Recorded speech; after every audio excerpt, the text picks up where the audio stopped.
Ontem nós iniciamos o capítulo 7 de Mateus na nossa sequência. E eu li aqui para vocês e explanei o básico, que é: não julgueis para que não sejais julgados. Causa e efeito bem simples, como se fosse a lei da gravidade ou qualquer outra dinâmica, como a própria categoria de sincronicidade, conforme a psicologia, especialmente junguiana, que nada mais é do que também o traduzir em termos em linguagem científico-psicológica aquilo que a Bíblia, desde o Velho Testamento, fala abundantemente. E que essas coisas voltam como bumerangues.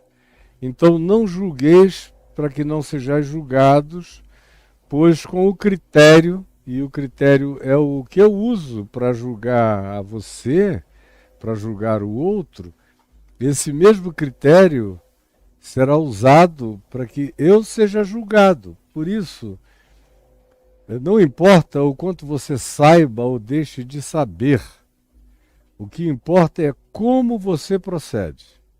Eu tenho dito nas nossas reuniões lá no caminho, aqui no meu portal caifab.net, no curso dos últimos 50 anos, que o Evangelho, para mim, todo dia isso fica cada vez mais claro. Que o Evangelho não é acerca do que, é de como a gente vive, vê e pratica. Isso é o Evangelho, não é o discurso, não é a oralidade, não é o verbo. É o verbo encarnado. E isso faz uma diferença total. Isso tira o parâmetro dos gregos, de Tales de Mileto, 2500 anos antes de Cristo, e traz o parâmetro para a encarnação em Belém da Judéia. Traz a vivência para o crescimento do Verbo encarnado em Nazaré. Mostra a dimensão missional do Verbo encarnado, começando em Cafarnaum e daí por todos os lugares, do testemunho, da gestualidade, dos ensinos, dos exemplos de Jesus, conforme infinitamente repetidos por mim. Para que todo mundo, de algum modo, internalize esse conceito, essa consciência, esse princípio. Então, é simples como está escrito. E você pode entender em português, não é preciso saber nem aramaico nem grego para entender o que Jesus está dizendo. Serve português, entendeu? Não julgueis, para que não sejais julgados. Pois com o critério com que julgardes, sereis julgados.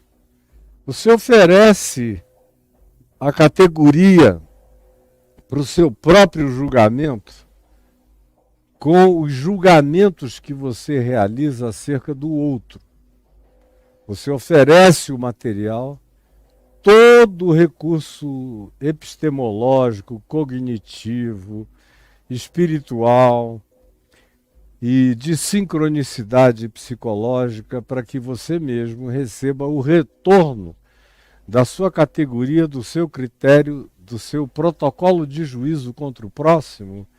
É esse mesmo que vai medir você, que vai pesar você, que será aplicado a você, além do que, como a gente viu ontem, é patético.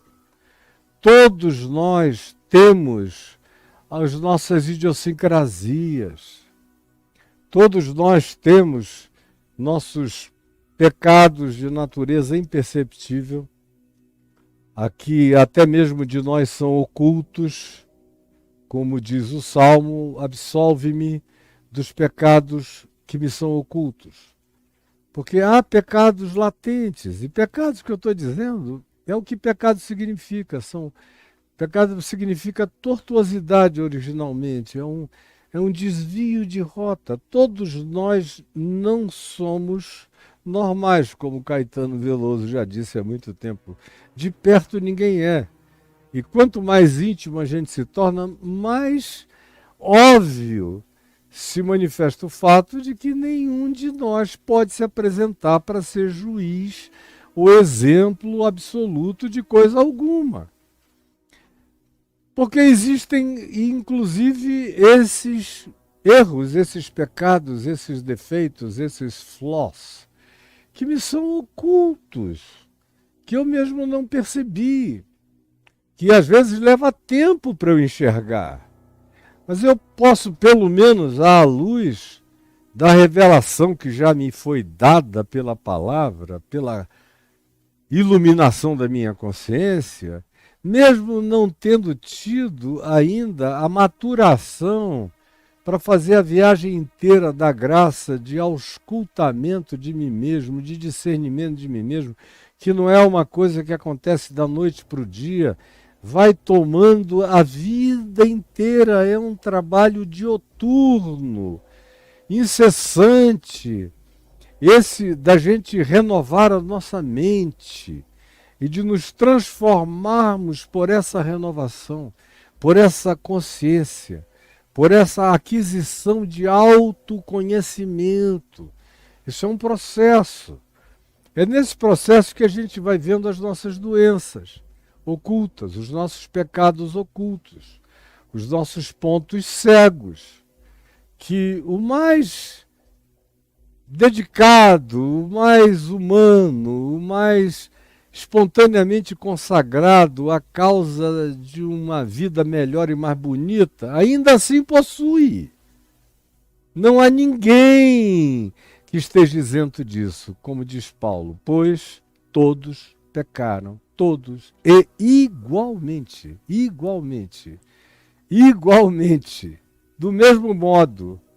Tanto faz a natureza, a categoria, o volume, o montante ou a qualificação desse pecado. Todos, de maneira absoluta, estamos abaixo da linha de aprovação. Todos nós. Mesmo os melhores de nós, repetindo.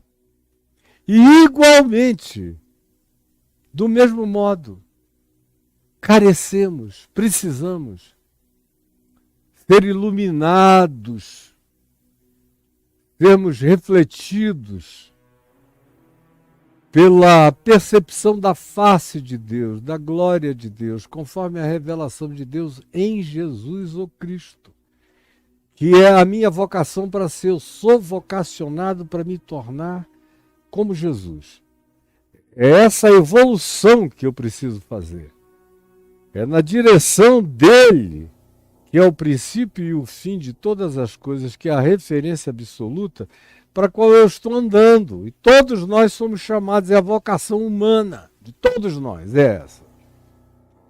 Então, sabendo que não há nenhum sequer, nenhum que faça o bem absoluto, nenhum que seja justo de maneira total, nenhum que seja tomado por integridade irreparável, nenhum. Quem quer que diga, me inclua fora dessa, é um cego, sem percepção, arrogante, presunçoso, que pensa que se enxerga só porque comprou um bom espelho e só cuida de ver como é que estão os poros da pele, mas não enxerga absolutamente nada para dentro do seu próprio ser. Nada. Então, começando com os pecados que me são ocultos, que eu nem sei deles, e tem gente que passa pela vida com a melhor intenção e nunca trata deles e morre sem tratar deles, porque não é todo mundo que tem essa avidez de autoverificação, que tem a coragem, que tem a liberdade interior e que tem o anteparo, preste bem atenção nessa palavra, o anteparo do olhar da graça. O que é isso? É olhar para si mesmo com a proteção da graça de Deus, porque senão eu não me suporto. como Jung constatou.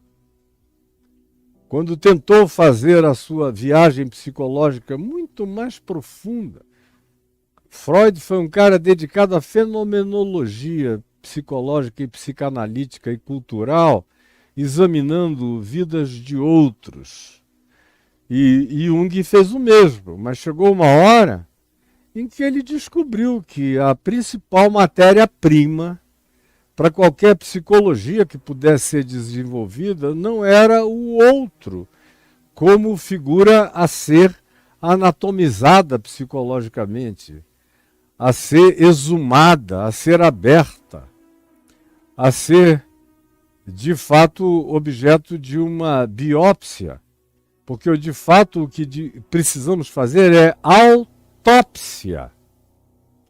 Quando a gente ouve a palavra autópsia sendo aplicada ao outro, ela é a equivocada, porque significaria, do ponto de vista etimológico, que o autopsiado, que na maioria das vezes ou sempre está morto, estaria se abrindo e se vendo, se enxergando, se conhecendo. É autopsia.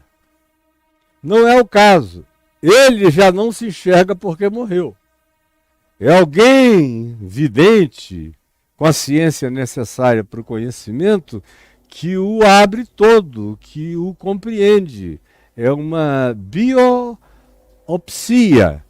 Ela é um conhecimento da estrutura de vida orgânica e anatômica daquele indivíduo, para se concluir do que ele morreu, ou de como ele estava, enfim, todas as coisas que incluem um pacotão de uma biópsia. Agora, embora a gente use na maioria das vezes a palavra autópsia, ela é equivocadamente usada, porque a autópsia é aquilo que eu preciso aprender a fazer em mim mesmo. Que, como eu dizia, foi o que o Jung, depois da maturidade na vida, passou a praticar. Mais do que a psicologia, a psicanálise, a psia, a autopsia do indivíduo ou verificação dele, ele passou a ver que o maior laboratório para o seu conhecimento da natureza humana era ele próprio. E aí ele mergulhou naquele mundo de descoberta pessoal e teve anos e anos e anos e anos de crise aguda psicoexistencial que o levou à beira da loucura inúmeras vezes, como ele mesmo declara, a gente lê nos inúmeros trabalhos dele. Até que ele passou a se enxergar com graça. Que ele passou a se enxergar com graça. Significa favor imerecido. Passou a se enxergar com os olhos de Deus para ele. Com a misericórdia de Deus examinando a ele. Atribuída a ele. Imputada a ele. Que era um recurso de consciência espiritual que ele possuía. E Freud não. Ele tinha sido filho de um pastor, com todos os problemas da revolta dele com o cristianismo, mas Jung aprendeu o suficiente sobre graça para depois de um tempo, depois das crises, depois das revoltas, depois de tudo, olhar-se a partir da graça, se autopsiar a partir do olhar da graça se enxergando. Foi só aí que ele encontrou a suportabilidade da possibilidade do autoexame. Como Paulo diz, cada um examine-se a si mesmo. É uma palavra usada, que era usada nos dias de Paulo na Grécia, para avaliar a qualidade de algum material, especialmente uma moeda de ouro, ou de prata, ou de bronze, ou de qualquer outra natureza, eles jogavam. E de acordo com o barulho, eles sabiam a densidade e a qualidade. E a isso eles usavam uma expressão grega que designava o que foi traduzido por examinar-se. O examinar era o exame. Deixa bater contra a realidade. deixa bater contra a realidade para verificar a densidade do que existe de fato como valor, no caso monetário daquela moeda, e em qualquer outro caso, no caso de ser o homem examinando-se a si mesmo, a mulher examinando-se a si mesmo, é o embate com a verdade, com a realidade, é o que faz a gente perceber a qualidade ou a densidade do que exista porventura em nós. Por isso, examine-se o homem e a mulher a si mesmo, é um mandamento. Esse autoexame. E eu só começo a enxergar os pecados que me são ocultos quando eu tenho coragem de me enxergar na graça. Aí eu vou vendo a quantidade enorme de fímbrias, de filigranas, de sutilezas ocultas no meu ser, no meu melhor processo de pensamento, ou no que eu acho ser minha melhor virtude. Quando eu a peso na balança, eu vejo como ela é cheia de jaça, como ela é cheia de joio, como ela precisa ser joeirada, limpada, levada ao cadinho, ser exposta ao fogo, para ser limpa das suas impurezas. O fogo da consciência, o fogo da verdade, o fogo da realidade, o fogo dessa crescente autopercepção, o fogo da revelação, o fogo da frustração, da autopercepção acerca do fato de que nós mesmos não somos aqueles que damos as notas para nós próprios. De fato, nenhum de nós é aquele que se autoaprova. Aquele que se autoaprova é o hipócrita, cego, infeliz e nu. Agora, se eu não quero ser assim, eu me abro para ele, que me vê, ante quem eu sou um flagrante, você também. Então, eu vou encontrando as minhas sombras, os meus ocultamentos, os meus esconderijos, vou descobrindo a montanha dos meus juízos, dos meus preconceitos guardados aqui dentro de mim, dissimuladamente ocultos com as máscaras da minha piedade, ou da minha civilidade, ou do que quer que eu eleja para ser o tapume, ou mascaramento, a fantasia da minha apresentação, da minha, primeiro, inicialmente, autoapresentação. E quando eu me acho bonito, narcisisticamente falando, é a apresentação que eu ofereço aos outros, aos demais, para sedução. Isso, os melhores de nós fazemos assim sem perceber. Que no mais e no melhor do nosso desenvolvimento, ainda assim, nós estamos cheios de cuneiformes fecais, psíquicos, espirituais, que a nossa água é poluída, por mais limpa que a gente tenha procurado deixá-la, todos nós. Por isso, nenhum de nós deve se oferecer para julgar a quem quer que seja. Nenhum de nós. Você saia fora dessa enquanto é dia. É uma tolice, é uma loucura. Porque o critério que você usa para medir o outro vai ser usado para medir você. E não vai ser legal. Jesus garante que não vai ser bom para nenhum de nós isso aí. Aí ele diz, olha, além do que, é ilógico. Por que que tu vês um cisquinho no olho do teu irmão e não enxergas a trave? Não essa pena de ararinha nova, mas uma trave enfiada no teu olho, pateticamente, você sendo o oftalmologista do próximo. Aí eu vou limpar o cisco do olho do mundo inteiro, sem enxergar a trave fincada. Sem essa beleza aqui, que não é conforme a caricatura, o cartoon, que Jesus criou aqui é para acentuar a pateticidade de você ter uma trave no meio da cara se oferecendo para ser oftalmologista do mundo, como os religiosos, os hipócritas fazem. Porque nenhum de nós, de fato, tem categoria, tem critério, tem saúde, tem isenção, tem libertação, tem pureza, tem a santidade no sentido de que esteja separado de qualquer natureza de mesquinharia ou maldade. Nenhum de nós possui isso. Nem aquele ser que você mais admire está revestido de maneira absoluta de coisas assim. Tudo na nossa vida é em parte. Nossa melhor virtude é parcial. Nosso melhor alcance é relativo.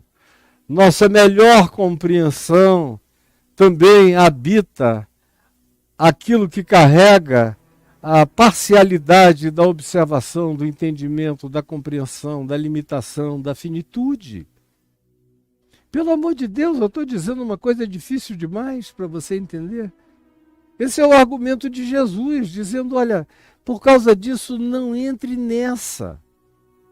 Porque isso volta para você. Você estabelece o critério, a medida, e nessa medida e por ela você será medido, medida, sem apelação. Não é necessário que você diga, eu não estudei o suficiente as leis de Hammurabi, as leis de Moisés, as leis dos egípcios, que tinham algumas legislações muito boas, e as leis dos índios Hopis, as leis de quem quer que seja, ou da nossa Constituição de 88, que é uma boa carta magna. Não precisa. Eu nunca li Jesus, o Novo Testamento, eu não sei nada. Nem precisa. Porque você está oferecendo um critério de julgamento para a sua própria vida todo dia, toda hora, o tempo todo e toda vez que você julga alguém. Seja pronunciando sentenças, seja silenciosamente, seja na arrogância mental dos seus juízos homicidas, ou escatologicamente infernosos, como a maioria dos religiosos faz, atribuindo pessoas ao destino de pessoas o inferno, gulosamente aguardando-as, sem saber que ao fazerem isso, candidatam-se para o lugar daquelas pessoas. Por isso, não julgueis para que não sejais julgados, foi o que nós vimos ontem. É o básico. E eu concluí dizendo que nada para Jesus era mais sério do que usar a palavra hipócrita em relação ao que quer que seja. E em relação a julgar os outros, ele conclui com esse hipócrita. Tira primeiro a trave enfiada no teu olho e depois tu vais ver melhor, com mais clareza, o cisco no olho do teu irmão. Quem sabe tu vais até poder ajudá-lo. Mas primeiro olha para ti mesmo. Eu falei um pouco disso. Hoje eu quero continuar um pouco mais, quero que você preste atenção, porque nós jamais esgotaríamos um tema como esse, jamais. Eu vou ter que uma hora parar aqui, por razões de brevidade mesmo, e porque não é a proposta dessas exposições de Mateus entrarmos em nada extremamente acurado, aprofundado e cheio de minuciosidades. Isso aí seria um projeto de natureza acadêmica. O meu aqui é absolutamente existencial. Você vê que eu não tenho um papel anotado, não tenho nada, está saindo aqui na hora da minha mente, do meu coração. E uma das coisas, continuando esse tema, que mais foram me impressionando a mim mesmo, no curso da minha vida, acerca dos meus juízos, porque, como eu disse ontem, eu cresci no meio de um mundo muito muito diferente do mundo da maioria dos religiosos cristãos, ou de religiosos de qualquer natureza. Eu tive um certo privilégio de ser protegido por uma boa família, mas que me dava liberdade e não me apresentava preconceitos, especialmente meu pai, jamais, em relação a selecionar os meus amigos. Minha avó materna, crente, era uma montanha de preconceitos ambulantes. A minha avó católica, diferentemente dessa avó que eu estou mencionando, que era presbiteriana, eu todo dia quase tinha que ouvir aquela heresia da minha avó presbiteriana dizendo que a minha avó católica ia para o inferno, só porque era católica, bichinha. E porque todo dia às 6 da tarde ela ia até o oratório dela para fazer as preces dela. E como ela tinha sido uma mulher apaixonada pelo meu avô, João Fábio, o que ela fazia? Ela também orava em sufrágio da alma do meu avô. E a avó presbiteriana dizia, ela se ajoelha na frente daquelas estátuas, acende aquela vela, vai direto para o inferno. Vai direto para o inferno. Calma, Caio. Vai direto para o inferno. Vai direto para o inferno. Eu ouvi aquilo. E era um horror, eu tinha vergonha dela. Eu morria de vergonha dela. E, por outro lado, para o meu pai não existia nada disso. A bênção de que ele era humano e um agnóstico, que não defendia doutrina religiosa de nenhuma natureza, mas sim o melhor do que fosse humano, era o que ele propunha na vida, me deixava ter toda sorte de amigos, os amigos encerotados, os amigos desdentados, os amigos ferozinhos, os amigos bem vestidos, os amigos riquinhos, tanto quanto aqueles que viviam à beira da cacimba, dos igarapés, nas baixadas de Manaus, que eram equivalentes às favelas nas montanhas do Rio. E eu tinha muito mais amizade nas baixadas, na favela ao contrário de Manaus na minha infância, do que entre os riquinhos, que eram para mim meio pernósticos, cansativos. E foram esses meus amigos de fora que tiraram de dentro de mim uma quantidade enorme de preconceitos, porque eu aprendi a gostar deles, feios, sujos, desdentados, mal lavados, vestindo às vezes a mesma roupa 2 semanas. A camisa do cara já cheirava de longe. Eu fui me acostumando a sentir aquela nhaca de suor. Eu toda hora pegava roupas minhas, camisas minhas, coisas assim, e dava para eles. Cara, você está com a mesma roupa já há muito tempo, deixa eu te dar uma camisa minha aqui, usa. Ah, não preciso não. A maioria deles nem queria nada meu, porque eu era o riquinho do grupo, mas que não me tratava assim, não tratava os outros desse modo, nem como pobres, nem os ricos como ricos, todo mundo do mesmo modo. Então foi um grande privilégio.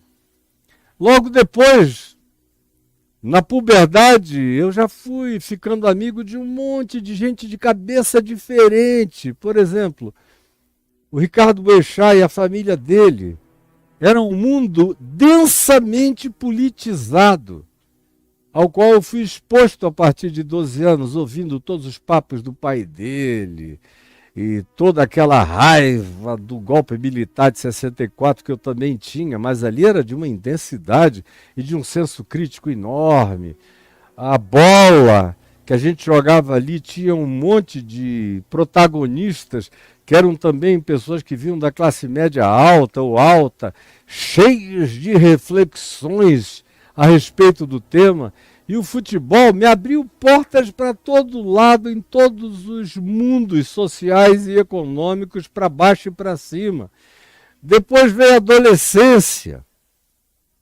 e aquela amizade. Eu achava os hippies de Manaus, quando eu voltei para Manaus na adolescência, achava todos muito, muito interessantes. No Rio tinha muito pouco hippie, de verdade, como eu encontrei em Manaus, gente do mundo inteiro, que ia para lá atrás de ayahuasca, cogumelo, alucinógenos das florestas, coisas dessa natureza, cultura indígena e outras realidades, e, sobretudo, a busca de alteradores de consciência natural.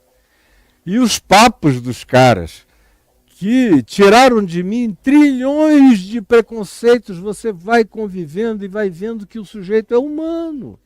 Ele tem mãe, ele tem pai, ele tem marcas, ele tem cicatrizes, ele é gente. Ele sente, ele sofre, tem história atrás dele. De vez em quando eu queria saber por que um cara que já tinha se formado em arquitetura, com 24 anos, e eu tinha 15, 14 para 15, eu perguntava por quê que você já formado em arquitetura, filho de uma família de classe média, saiu lá do sul do Brasil e se entregou a essa jornada de perambulante ermitão. Hoje em dia eu diria um hebreu andante. Por quê? E aí eu ouvia as histórias. E era filho de pessoas que eram filhas também de generais, de militares, de pessoas graduadas em níveis diferentes, gente que tinha rompido, feito rupturas radicais. Foram milhares de histórias humanas às quais eu fui exposto a minha vida inteira, que foram despreconceitualizando a minha mente. Aí quando eu me converti, o primeiro choque foi que os crentes quiseram logo formatar minha mente e fazer de mim mais um bonequinho de chumbo da religião que pensasse conforme as categorias das mentes deles. E essa foi a coisa que mais me fez mal. Quando meu pai me perguntou, o que vai ser mais difícil para você, meu filho? As drogas, as mulheres? Eu falei, mulher, droga, nem pensar, nem conte com as drogas, porque eu tiro de letra, batido, como tirei, elas nunca tiveram essa importância visceral para mim. Eu era um usuário dioturno, mas muito mais por causa das minhas buscas existenciais, muito mais como anestésico existencial, mas não como uma necessidade fissurada em mim. Então a conversão tirou aquilo de vez, com uma facilidade enorme. As mulheres, eu lutei no meu coração, mas não tive quedas. E a oração, o jejum e a absorção do Evangelho, logo foram elevando o meu patamar de autonomia, de voo em relação àquela temática particular da eroticidade, da sensualidade, da minha afeição exacerbada pelo sexo feminino em todas as direções. Não me foi um problema. O problema que eu disse para o meu pai, logo alguns dias depois, eu digo, pai, o problema serão os crentes. É conviver com essa cabecinha dos crentes é que vai me matar. Não porque eu não quero obedecer o Evangelho para mim já está dentro de mim. Digo que dou razão a Deus e é verdade. À medida em que eu for entendendo, eu vou abraçando. Eu já entendi que a palavra de Deus só se torna verdade se for praticada. Que o Evangelho só será uma boa nova em mim, para mim e de mim para os outros, se for praticada em mim e por mim. E se eu me tornar um exemplo, mais do que um orador dessa palavra, um exemplo da encarnação dela. Mas o difícil é o convívio com os religiosos, é horror. E por isso eu não queria nada, eu não queria ser ordenado pastor, eu não queria nada, eu só queria servir a Jesus. Fazer parte de uma comunidade de fé, mas pregando de fora para dentro. Logo eu fui para a televisão, logo eu estava no rádio, logo eu tinha artigos nos jornais para todo lado, era objeto de matérias variadas da mídia, não porque eu tivesse me vendido, me oferecido, ou procurado, ou batido em portas. As coisas vieram a mim como sempre vieram no curso da minha vida. Então, logo eu estava ali e eles insistindo para que eu fosse para o seminário presbiteriano em Campinas, ou no Recife, ou em algum outro lugar, e eu dizendo, não, mas é pela cultura. Eu digo, onde é que vocês estão sentindo falta de cultura em mim? Eu sabia que eu já lia mais do que a maioria daqueles caras que leram num períodozinho de 4 anos, muito pouca coisa, só o obrigatório. E eu lia com uma avidez compulsiva. Se eu não estivesse atendendo gente, orando com doentes, expulsando demônios ou pregando em algum lugar, eu andava com os meus livros, eu me encostava em qualquer canto e era devorando e entrando pelas madrugadas. E os meus dias separados para jejum eram dias de leituras do Evangelho e de livros e livros e livros e livros e livros. Eram noites felizes, sem sono, com a alegria de novos conhecimentos me penetrando e se dilatando em mim. Agora, eu falei, eu não vou. Me deram uma lista de 300 livros, eu já tinha lido praticamente todos, e os que faltava ler, eu li assim de uma paulada só, e fui adiante, achando todos aqueles livros muito, muito tolos. Os meus interesses eram variadissimamente mais amplos do que a teologia, ou a mera história da igreja, ou qualquer outra coisa assim, que eu sempre me dei ao trabalho do estudo. Mas logo eu verifiquei que a teologia não era um material de natureza científico que me provocasse o interesse intelectual desmesuradamente. Ao contrário, era tudo muito simples, muito até tolo na argumentação que fazia, que trazia. O que eu pensava há 50 anos atrás, eu continuo pensando pior ainda hoje. Então eu fui me dedicando a outras leituras e conhecimentos, e quanto mais eu fazia isso, menos juízo eu tinha dentro de mim e menos configuração de juízo eles conseguiam estabelecer para mim. Isso foi uma grande ajuda, uma grande salvação. Eu nunca tive que lidar com aquelas questões religiosas do pode isso ou não pode aquilo, do julgar a pessoa por causa do que ela estava comendo, ou do que ela estivesse bebendo, ou achar que porque ela gostava de beber um uísque ou tomar uma cerveja ou qualquer outra bebida, junto com aquele material líquido, estava entrando nele algum demônio, alguma coisa do gênero. Não, nunca tive esse problema, graças a Deus, jamais tive. Mas via que todo mundo em volta de mim tinha. Eu falei, meu Deus, como é que vai ser passar o resto da minha vida ao lado de gente com essa cabeça? As meninas vinham me contar que tinham transado com os seus namorados. E aí eu dizia, pelo amor de Deus, não conta para mais ninguém.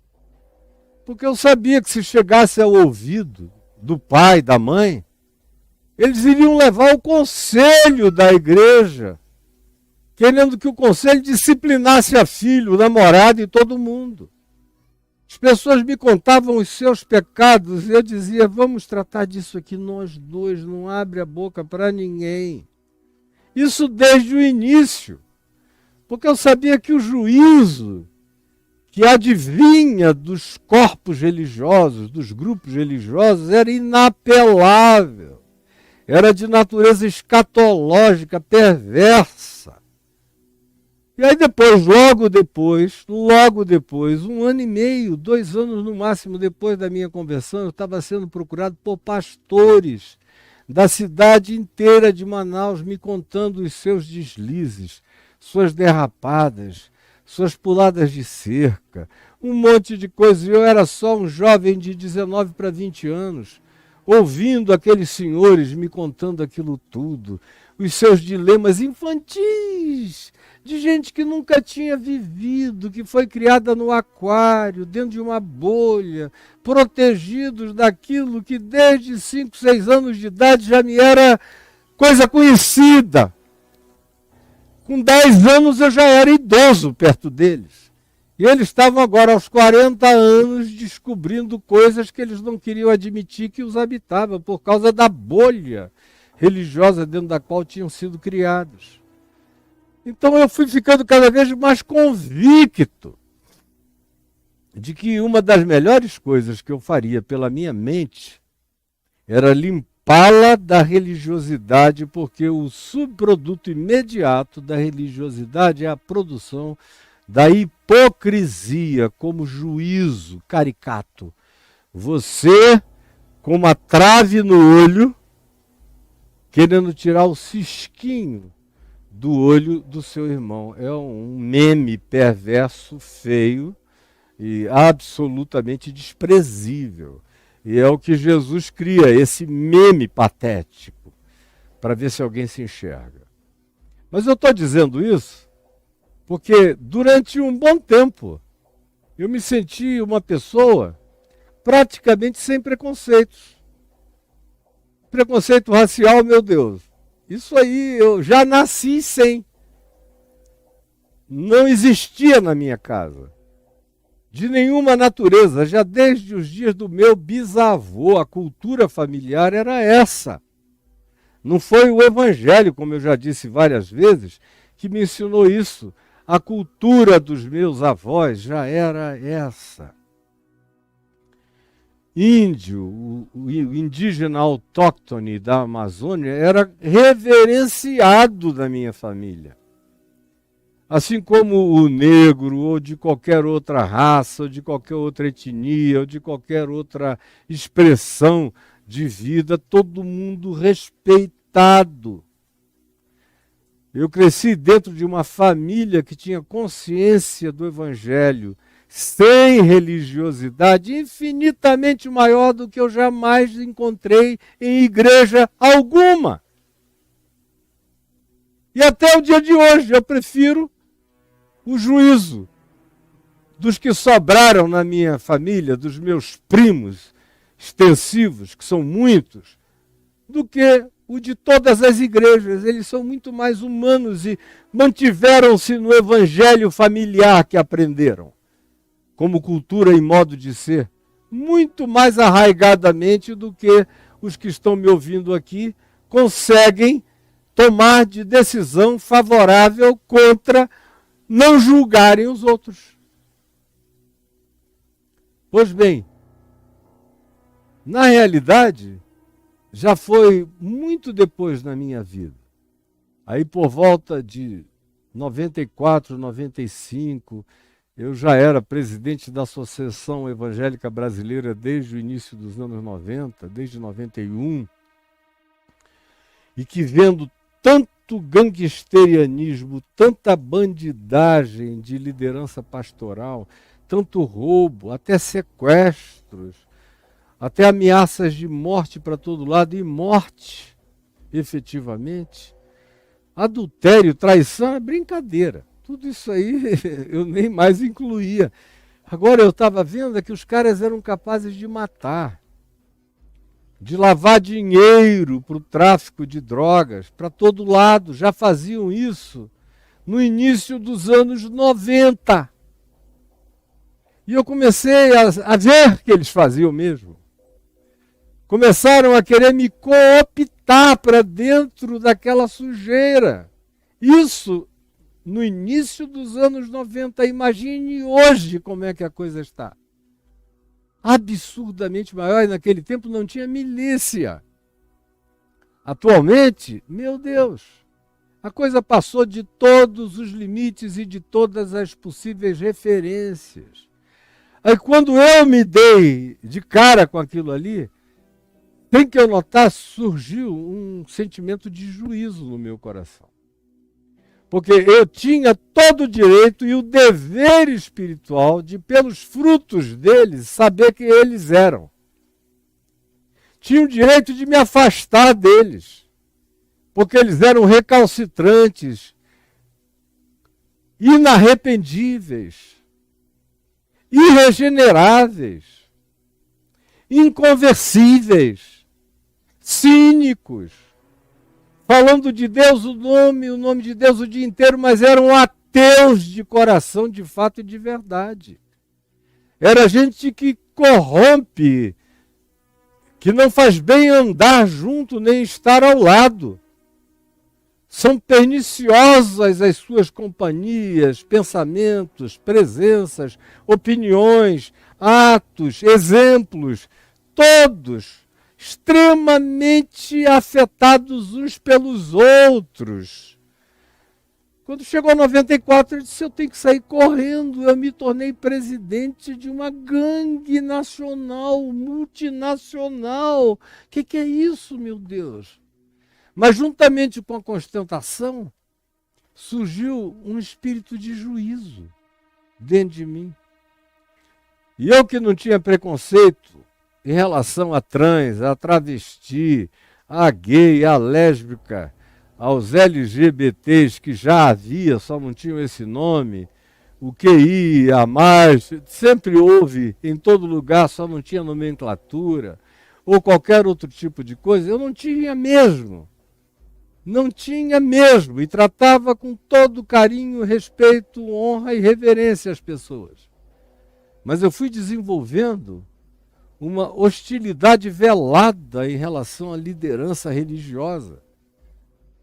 E era justificável que eu não quisesse fazer parte do ajuntamento solene, pervadido, coroado, ungido pelas lamas da iniquidade. Era justo. Agora, eu não precisava ir para além disso. Eu não precisava desenvolver no meu coração um asco que eu acabei desenvolvendo. Faltava-me a maturidade para lidar com aquilo. Não para ficar, eu tinha que sair. Mas sem levar nenhuma contaminação deles, nem na forma antitética do meu combate ético às práticas dele, dentro do meu coração como um tormento pessoal, ou como uma temática cotidiana no meu coração e no meu ser, que foi o que aconteceu nos anos seguintes. Difícil para eu enxergar. Até que devagar eu fui vendo, porque eu tinha razão, e é difícil você ver o preconceito quando você tem razão. Quando você está dizendo a coisa certa, fazendo a coisa certa, buscando a coisa certa. Mas nem porque você esteja fazendo essas coisas que apontam na direção do que é bom, necessariamente as suas motivações estão alinhadas. Você pode ter objetivos nobres, você pode dar até o seu próprio corpo para ser queimado, como Paulo diz, mas sem amor. E nada disso te aproveitará. Agora, é tão sutil quando você chega para essa dimensão, para você entender isso dentro do seu coração.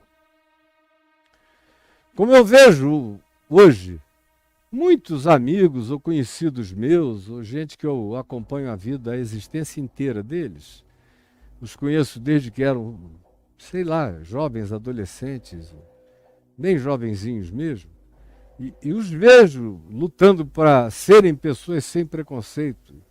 No discurso, elas não têm preconceito, ou apresentam um discurso despreconceitualizado. Mas na prática da vida, elas continuam cheias de preconceitos. E são extremamente judiciosas. São bonitinhas, têm uma boa cara, têm um discurso lindo, falam coisas corretas, se apresentam bem, são socialmente pessoas gentis, aprazíveis, mas se você as conhecer mais intimamente, mais de perto, com mais sensibilidade, você vê que por trás de toda aquela porcelana chinesa, no conteúdo existem detalhamentos de preconceitos diversos e variados. Diversos e variados. Um preconceito que, por exemplo, entrou geral na vida de um monte de gente, entrou geral na vida de um monte de gente, especialmente nos últimos anos, foi o preconceito de natureza político-ideológica. Que é o que a gente vê acontecendo entre nós, é o juízo, é um julgamento de natureza política e ideológica. Eu tenho os meus princípios de natureza a dizer o que eu quero para mim e o que eu não quero para mim. E isso tem a ver com as pautas de Jesus. O que parece com as pautas de Jesus, eu quero. O que não tem nada a ver com as pautas de Jesus, eu não quero para mim. E nem chego perto.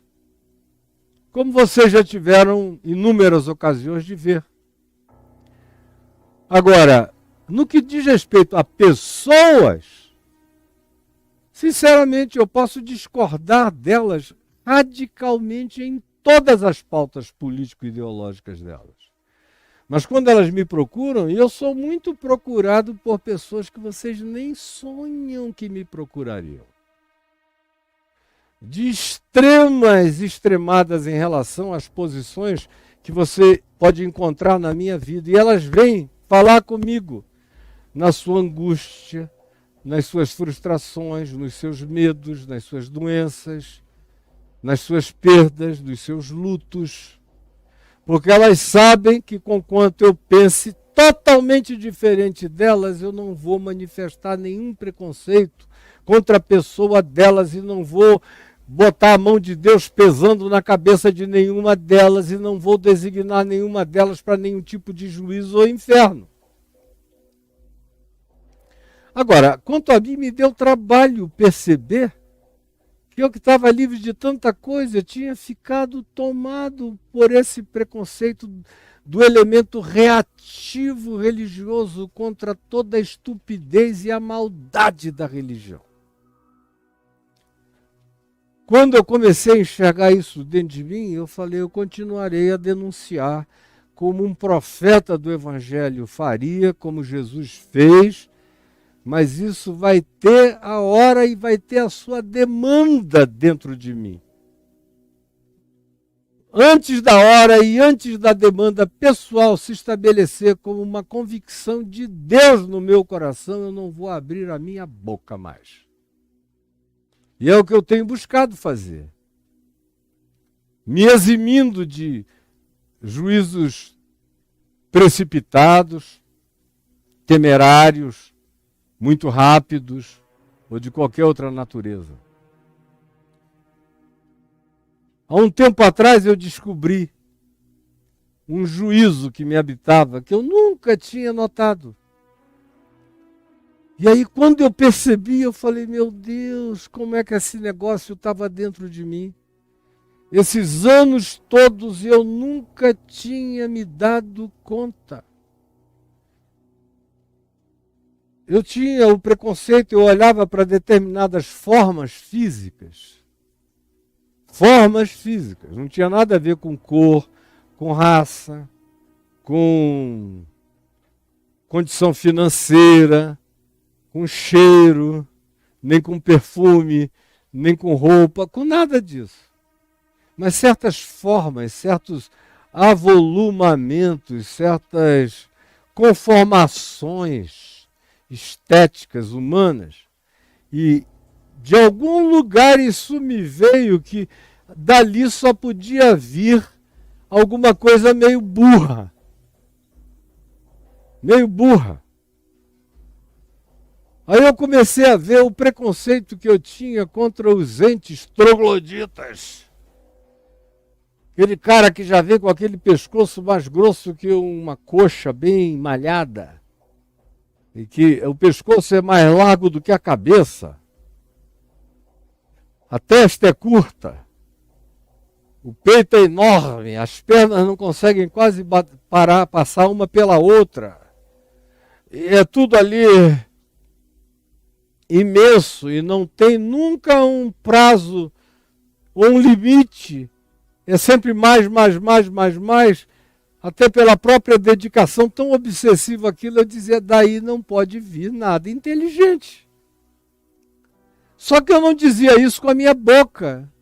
E eu nem dizia isso exatamente com os meus pensamentos, mas eu dizia isso nas minhas emoções, o que é tão sutil. Porque você olha para a sua mente e diz, não, com o cérebro eu não articulo isso. Com a língua eu não declaro isso. Mas por que eu me sinto assim? É uma dimensão de preconceito que eu tive que constatar em mim, para tirar de mim, para limpar de mim, para purgar em mim. E todo dia eu olho em volta e vejo. E como, graças a Deus, eu já cresci enormemente em relação a essas coisas que antes eu não enxergava. Porque quando Jesus diz, não julgueis para que não sejais julgados, ele não está falando, como eu disse ontem, explicitamente, só daqueles juízos que carregam as categorias escatológicas, as categorias separatistas de apartheid, as categorias de supremacismo, das mais explícitas e nojentas que a gente possa conceber, e aquilo tudo que eu listei e que está gravado aí no YouTube, e eu falei no dia de ontem. Hoje eu estou falando das filigranas, em relação às quais esse mandamento incide também. Esse mandamento incide também. Tome cuidado, porque a gente é habitado por uma quantidade enorme de coisas feias. Por isso é que Jesus falou, e tem gente que mergulhou num profundo humanismo antropocêntrico, o que é uma coisa narcisística e tola. Quanto mais a gente conhece as dimensões cósmico-universais, transcósmicas, transversicas, transdimensionais e tudo isso, menos antropocêntricos nós deveríamos nos tornar. É feio ser antropocêntrico, é nojento até a gente pensar que tudo existe apenas por causa de nós, e sem sabermos e vermos que a humanidade passou, a maior parte da humanidade, bilhões de seres humanos que nos precederam no espaço-tempo e no curso das civilizações da história humana, desde tempos primérvos e pré-diluvianos, passaram por aqui sem conhecerem peixes que eu conheço hoje em dia, por causa do National Geographic, por causa da Discovery, por causa das pesquisas científicas, por causa dos documentários e das novas tecnologias. E aí eu digo, poxa, isso está aí há bilhões de anos sem ninguém saber, por causa de Deus. O meu antropocentrismo foi enfiado em algum buraco escuso, cujo nome não precisa ser mencionado. Não precisa ser mencionado. Mas tudo que eu não tenho mais na minha vida é qualquer forma de antropocentrismo, porque isso não passa de um perverso narcisismo e de uma falta de autopercepção brutal, cega. Então a gente vai olhando em volta, e tanto mais quanto a vida e os olhos se dilatem, menos argumentos a gente deveria ter para justificar qualquer tipo de juízo que a gente possa fazer. Porque as coisas são infinitamente maiores, mais profundas, mais delicadas. E aí eu dizia, daqueles que por causa do seu antropocentrismo narcisístico, do seu humanismo narcisista, autocentrado, ficam escandalizados com Jesus. E eu já vi muita gente escandalizada com Jesus, quando ele disse, ora, vós que sois maus, sabeis dar boas dádivas aos vossos filhos, Quanto mais o vosso Pai Celeste não dará boas coisas àqueles que lhe o pedirem. Se vocês que são maus, o melhor de vocês ainda é malzinho, cara. Mas vocês sabem tratar bem os filhos de vocês, os netos de vocês, ou aqueles em relação aos quais vocês têm afinidade ou desenvolveram algum prazer. Vocês que, sendo assim como vocês são, conseguem ainda fazer bondades. Quanto mais o Pai Celeste, que é absolutamente bom, não fará boas coisas em favor daqueles que, especialmente que tendo fé, têm a coragem e a ousadia de a Ele pedirem ao Painho, que é nosso, que não faz acepção de pessoas, que está aberto para ouvir a prece de qualquer um, em qualquer lugar da terra, sem pedir antes confissão de fé religiosa de nenhuma natureza. Porque Ele é Criador de todos, é Pai de todos e ama todos. E o que passa disso é que é heresia contra o amor de Deus. Pois bem, Jesus disse isso para nós, caímos em nós mesmos. O melhor de vocês é mau. O melhor de vocês tem esse potencial de juízo. E o melhor de vocês não tem nenhuma capacidade de julgar coisa alguma. É por isso que Jesus vetou, e a gente vai chegar aqui no capítulo 13, daqui a uns meses, Jesus vetou, Jesus proibiu que pessoas que supostamente vivam com a consciência dele, ou com a consciência do Evangelho, ou que saibam a respeito da mensagem dele, se arroguem a querer julgar o joio, aquilo e aqueles a quem ele designou como sendo joio no campo do mundo, que não são o trigo, que parecem trigo, mas não são, porque não dão fruto. E Jesus proibiu. Quando seres humanos disseram, tu queres que nós separemos o joio do trigo? Jesus disse, não, fiquem longe, porque vocês não sabem fazer a diferença. Mesmo aquilo que seja mais obviamente joio, ainda pode ser um trigo retardado, atrasado, plantado no lugar errado. Não toquem nele, porque um trigo vale mais do que um campo inteiro de joio, porque o trigo dá fruto. Então, aquilo que dá fruto tem um valor imensurável. Não toqueis. Só quem vai receber permissão do meu Pai, permissão minha, de separar o joio do trigo, ele disse, de fazer esse julgamento, de botar um para um lado, outro para o outro, são seres de uma outra natureza, com uma outra vocação, com outro olhar, de uma outra dimensão, a quem Jesus chamou para consumo semântico imediato da sua geração de anjos dos céus. Os anjos dos céus farão isso. Os seres multidimensionais, quando chegar a hora, decidir dessa hora, não serão humanos se separando uns dos outros, construindo as muralhas de separação, os fossos, não. Serão seres de outra dimensão que vão fazer essa separação sob o mandato de Cristo Jesus.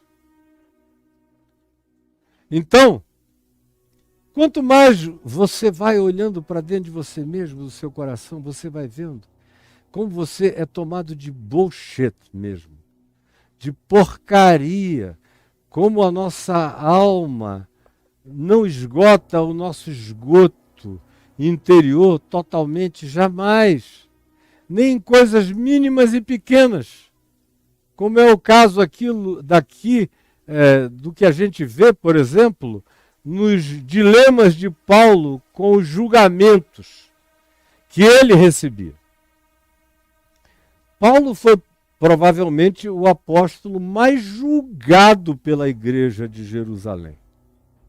Na realidade, ele deve ter sido o único mesmo julgado pelos crentes, que eram crentes de Tiago, de Pedro, de Jerusalém, que não saíram de Jerusalém, que não foram para o mundo, que ficaram na bolha, naquela caixa fechada, naquela congregação hermética, que achava que era o ó do Borogodó celestial. E quando aquele cara, que antes era perseguidor da igreja, se converte, e ao invés de ir para Jerusalém, fazer caramuru para Tiago, para Pedro, para qualquer outro que o tivesse precedido, ao contrário disso, se retira sozinho para jejuar e orar nos desertos da Arábia, e que só foi introduzido na comunidade cristã já em Antioquia pelo seu primo Barnabé, e dali para frente o convívio dele foi quase sempre com a cultura greco-romana. E os judeus, quando vinham de Jerusalém, atrás dele, com missões persecutórias, era para prendê-lo, chicoteá-lo, amarrá-lo, justiçá-lo. Ou os crentes judaizados, que são esses que querem servir tanto a Jesus quanto a Moisés, tanto ao Velho Testamento inteiro, quanto ao Evangelho de Cristo Jesus, como se essa conciliação fosse possível, que são os chamados judaizantes, viviam perturbando Paulo. Paulo foi morto no fim das contas, não por causa dos romanos, mas por causa da perseguição dos judaizantes e por causa da omissão da igreja de Jerusalém, que quando ele foi preso, por cuja prisão ele acabou, depois de alguns anos, em decapitação em Roma, não disse nada. Fez silêncio absoluto, não levantou a voz em seu favor. A mesma coisa ele diz escrevendo em 2 Timóteo, já agora no ambiente greco-romano. Ele diz, quando eu fui a um julgamento, a um dado julgamento, pelas mesmas causas, pelos mesmos motivos acusatórios levantados pelos judaizantes de Jerusalém, que deflagrou o processo inteiro, que, como eu já disse, culminou anos depois da morte dele, ele diz, no meu primeiro julgamento ninguém apareceu em meu favor, e a igreja estava lá, ó, calada, frouxa. Isso gera no coração do indivíduo sentimentos estranhos. Se você não tomar cuidado, você começa a julgá-los mesmo. E é lícito dizer que eles são covardes, que eles são amedrontados, ou que eles têm medo de perdas pessoais. É lícito eu ter a minha própria opinião pela falta de frutuosidade, de compromisso, de intrepidez, de enraizamento na fé, de ousadia no crer. A gente logo começa a ver com quem dá para contar e com quem não dá para contar. Que é aquele tipo de irmão e irmã muito bonitinhos, limpinhos, queridinhos, cheirosinhos, mas que são do tipo que quando você os deixa e se despede deles, você quase que os ouve dizerem, não precisando de nada, disponha, meu amado. Não precisando de mim, eu estou aqui, meu querido. Não precisando de coisa alguma, você tem um cheque em branco na minha mão. É mais ou menos essa política que você vê e que praticaram com Paulo.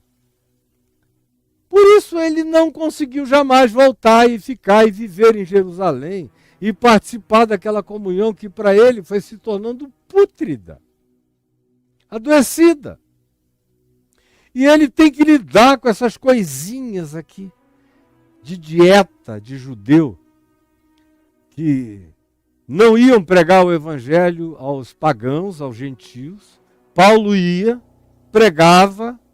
Depois que as pessoas estavam convertidas ao evangelho, lá chegava aquela legião, aquele batalhão de gente com a Torá na mão, pregando Moisés, as leis, os sábados, as obediências, os postulados messiânicos judaicos, e que queriam transformar os pagãos greco-romanos, que agora tinham se transformado em cristãos, apenas vinculados a Jesus e ao Evangelho de Jesus e aos princípios do Evangelho de Jesus, queriam transformar essas pessoas, tirá-las da simplicidade original delas e levá-las para se tornarem prosélitos do judaísmo, carregando um verniz de Cristo que já não era evangelho e jamais seria, porque já tinha perdido o âmago e a essência do que Jesus significa na vida e no coração de um ser humano. Era por essa razão que Paulo era perseguido, muito parecido com o que acontece comigo, todo dia, pelas mesmas razões. Aí ele teve que passar boa parte da vida dele, ao invés de se concentrar nas coisas mais importantes, mais excelentes, que ele já tinha discernido do reino de Deus, do mundo espiritual, respondendo idiotices. Ou dizendo, como ele diz aqui em Romanos 14, acolhei aquele que é débil na fé, não porém para discutir opiniões. Um crê que tudo pode comer. Olha só, questões de cama, mesa e banho, que é o que me perguntam o tempo todo. Eu posso isso, eu posso dar aquilo, eu posso gostar daquilo, eu posso botar assim. Meu Deus! Um crê que tudo pode comer, mas o débil diz que só pode comer legumes. Se ele comer outra coisa, ele vai pecar contra Deus, porque a consciência dele ficou condicionada a esse tipo de dieta e de regime. Isso nada tem a ver com o reino de Deus, mas só com o treinamento do condicionamento dele, só isso. Aí Paulo diz, quem come, não despreze ao que não come. E o que não come, não julgue o que come, porque Deus o acolheu. Agora você veja, a gente tem que perder tempo com você está comendo isso, não está comendo aquilo. Olha, Deus tem uma dieta de Moisés, do Novo Testamento. Tem coisas, você está fazendo isso só porque você cresceu como um greco romano, mas não pode.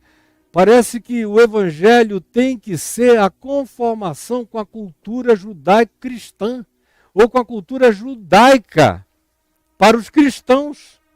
O que é nojento desde o primeiro século. Isso tem sido nojentamente assim, continua a ser assim, está cada dia pior. Aí Paulo prossegue e diz, quem és tu que julgas o servo alheio? Pô, cara, se enxerga, quem é você? Para ficar julgando o servo alheio, ele tem um senhor. Para esse senhor ele está aí de pé ou ele cai, mas é para ele, não é para ti, não te metas nisso. Mas estará em pé porque o Senhor é poderoso para o suster. Uns fazem diferença entre dia e dia, outros julgam iguais todos os dias, e daí? Agora, desde que você não imponha isso para os outros, que seja só uma coisa sua e que você não transforme em regra geral, num critério para todos, está tudo bem. Você só é curto de entendimento, mas eu não vou te humilhar dizendo que você é curto de entendimento. Cada um tem opinião bem definida em sua própria mente. Quem distingue entre dia e dia, para o Senhor o faz. Quem come, para o Senhor come. Porque dá graças a Deus em relação àquilo que come. E quem não come, para o Senhor não come e dá graças a Deus pelo que não comeu. Porque nenhum de nós vive para si mesmo, nem morre para si mesmo. Pode ter a presunção de que você é a medida de todas as coisas. Não seja idiota. Porque se vivemos, para o Senhor vivemos, se morremos, para o Senhor morremos, quer pois vivamos ou morramos, nós somos do Senhor. Foi precisamente para esse fim que Cristo morreu e ressuscitou, para ser Senhor tanto de mortos como de vivos. tu, porém, porque julgas o teu irmão em relação a qualquer coisa. O irmão aqui não é só o irmão de assento, de congregação, de comunidade da fé, como eu tenho dito, é qualquer outro próximo. Mas particularmente nesse ambiente aqui de Romanos, Paulo está falando com uma congregação de fé. Por que vocês, que tem uma diversidade que a gente vê aqui no capítulo 16 de Romanos, enorme.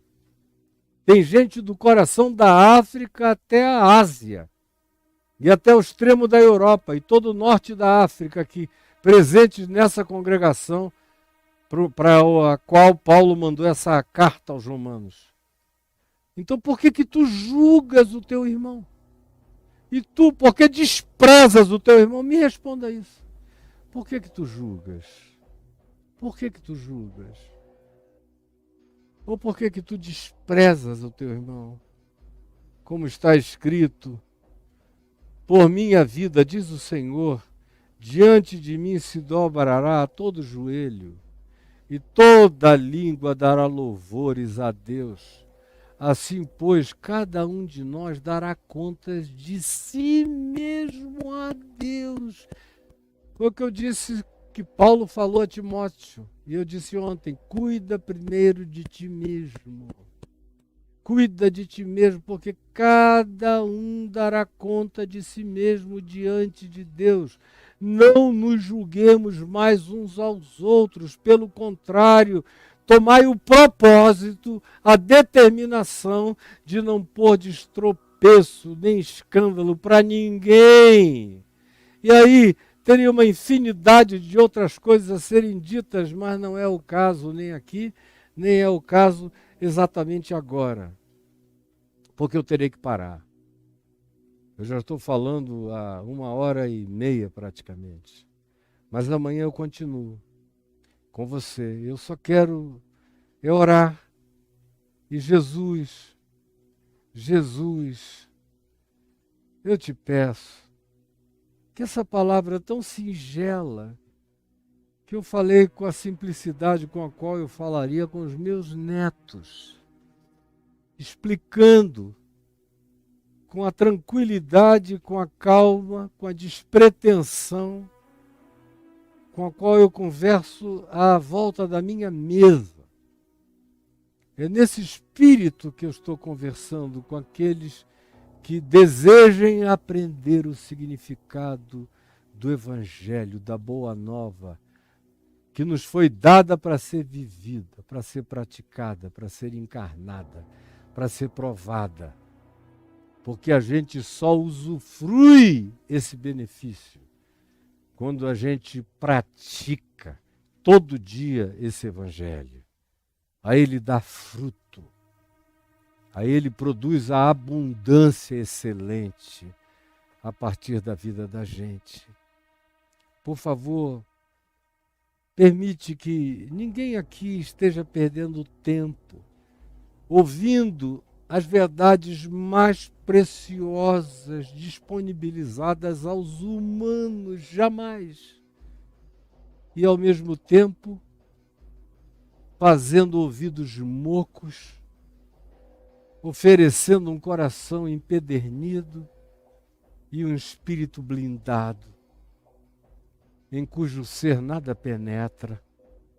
Por favor, salva-nos dos entupimentos dos nossos milhões de preconceitos. É o que eu te peço, que tu nos deis um coração ávido para fazermos autópsia, para abrirmos-nos a nós mesmos, a conhecermos-nos e examinarmos a nós mesmos e a entendermos quem somos, e ensina-nos a fazer essa viagem na graça, que é só como a gente consegue suportar a autopercepção verdadeira sem surtar. Ajuda-nos a entender isso, em nome de Jesus. Amém e amém.